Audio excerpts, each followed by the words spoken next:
Happy game day, Seattle hockey fans. Erica L. Ayala here, your host of Locked on Kraken. And we recorded today's episode, but I wanted to come with a little bit more information ahead of tonight's game against the Carolina Hurricanes. The amazing Piper Shaw, part of the Kraken Hockey Network, reporting that we will indeed see some line changes tonight as Yanni Gourde will join the Matty Beniers line as a winger. And Piper saying that Matty Beniers told her that he's excited to have Yanni on his line, the energy that we know Yanni Gourde brings. In addition to, he has some experience at the center position. So Matty Beniers feels that's just going to make that line even more dynamic.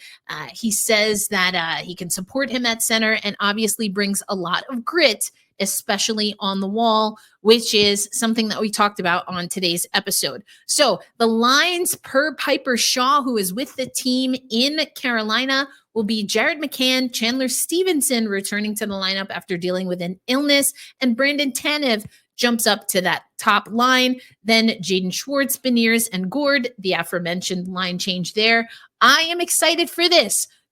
Ellie Tolvanen, Shane Wright, and Oliver Bjorkstrand back together. That's something that we talked about on Monday's episode. I don't think it was effective to break up that line. They are great when they are together. Love to see it reunited, and it feels so good. And that puts Ty Cartier, Mitchell Stevens, and Ryan Winterton together. So if you're doing the math, that means that Andre Burakovsky is a healthy scratch. We also are expecting Daniel Sprong to be a healthy scratch when it comes to the forwards. Piper Shaw saying that Riker Evans will not slot in. This is something that we were expecting, especially because of what Dan Bylsma told us at the practice yesterday or after practice yesterday, that Riker Evans nursing a mild injury that was, to use Bylsma's term, concerning.